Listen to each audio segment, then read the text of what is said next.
Halo guys, Assalamualaikum warahmatullahi wabarakatuh. Kembali lagi bersama saya Nurul Aisyah. Kali ini kita akan membahas materi tentang perilaku salah suai dalam pendidikan anak usia sekolah dasar. Dan jangan lupa like, comment, and subscribe ya guys. Sebelum kita mulai ke materinya, marilah kita berdoa agar ilmu yang kita dapat hari ini dapat bermanfaat bagi kita semua. Bismillahirrahmanirrahim. Raditu billahi robba wa bil islami dina wa bi muhammadin nabiyya wa rasulah. Rabbi zidni ilma warzuqni fahma. Amin. Masuk ke materi pertama, yaitu pengertian perilaku salah suai. Perilaku salah suai adalah suatu kondisi di mana ketika seorang individu, khususnya pada anak, tidak mampu menyesuaikan diri secara optimal dengan lingkungan fisik, sosial, maupun psikologisnya. Biasanya pada anak usia sekolah dasar, kondisi ini dapat muncul dalam bentuk gangguan perilaku, emosional, ataupun sosial yang menghambat proses pembelajaran dan perkembangan kepribadian. Anak dalam perilaku salah suai cenderung tidak mampu berperilaku sesuai norma atau harapan lingkungan, baik di sekolah maupun di rumah. Adapun ciri-ciri anak yang mengalami perilaku salah suai. Yang pertama, sulit berinteraksi dengan teman sebayanya. Yang kedua, tidak patuh terhadap aturan. Mereka itu sering melanggar aturan yang dibuat baik di sekolah maupun yang ada di rumah. Yang ketiga, sering mengalami ledakan emosi. Yang keempat, menunjukkan perilaku menyimpang seperti berbohong, mencuri, serta agresif. Yang kelima, prestasi akademiknya menurun. Yang keenam, menghindari kegiatan sosial atau kegiatan kelas. Yang terakhir itu mudah merasa cemas, takut, atau rendah diri. Ada beberapa jenis perilaku salah suai. Yang pertama, salah suai dalam bidang sosial, yaitu anak menunjukkan ketidakmampuan dalam menjalin hubungan sosial, seperti tidak memiliki teman, cenderung menyendiri, atau menjadi korban perundungan atau bully. Yang kedua yaitu perilaku salah suai dalam bidang emosional, di mana anak mudah marah, mudah frustasi, sering nangis tanpa alasan yang jelas, atau menunjukkan emosi yang tidak sesuai dengan situasi. Yang ketiga yaitu perilaku salah suai dalam bidang akademik, di mana seorang anak itu sulit fokus dan tidak semangat ketika belajar atau mengalami penurunan drastis dalam bidang prestasinya. Keempat adalah perilaku salah suai dalam bidang moral, di mana anak menunjukkan perilaku negatif seperti berbohong, membentak orang tua atau guru, atau merusak fasilitas yang ada di sekolah. Ada dua faktor penyebab perilaku salah suai.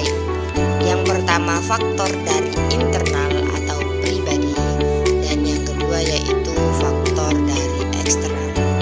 Faktor internal atau pribadi seperti gangguan kejiwaan atau emosi, kurangnya rasa percaya diri, dan pengalaman traumatis seperti seperti kekerasan, kehilangan orang tua, dan lain-lain. Faktor eksternal itu ada 3. Yang pertama itu dari keluarga, seperti kurangnya perhatian dari orang tua, pola asuh yang otoriter atau pesimis, serta adanya konflik rumah tangga. Yang kedua itu berasal dari sekolah, seperti guru itu kurang peka, suasana belajar yang tidak mendukung, atau adanya bullying. Yang ketiga itu berasal dari lingkungan sosial, yaitu berkaitan dengan teman sebaya yang memberikan pengaruh negatif, lingkungan tempat tinggal yang tidak kondusif. Contoh perilaku salah suai. Ketika ada seorang anak, dia itu sering terlihat menyontek temannya saat ujian.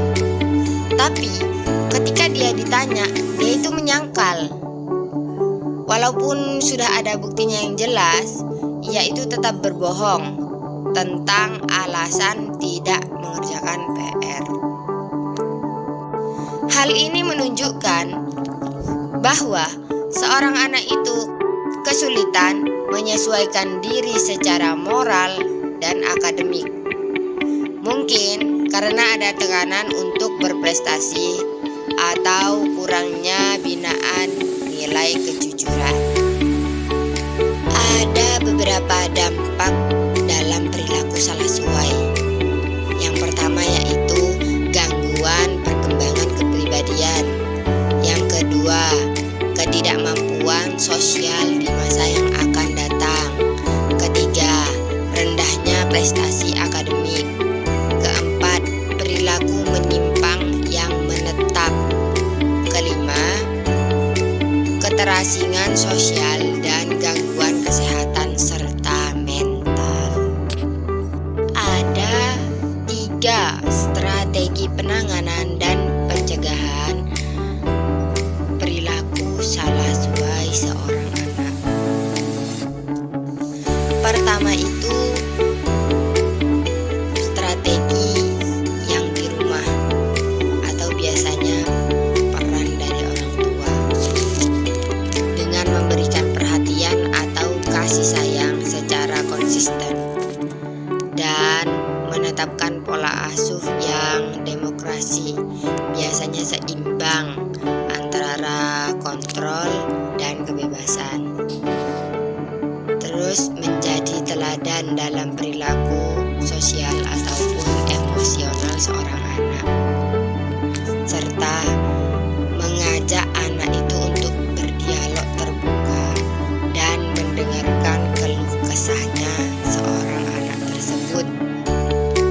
Yang kedua yaitu berasal dari sekolah, biasanya itu peran guru atau lingkungan sekolah, dengan menciptakan lingkungan kelas yang aman dan nyaman, memberikan pendekatan individual terhadap anak yang bermasalah, memberikan penghargaan atas perilaku yang positif, melibatkan konselor atau psikolog sekolah untuk asesmen dan bimbingan.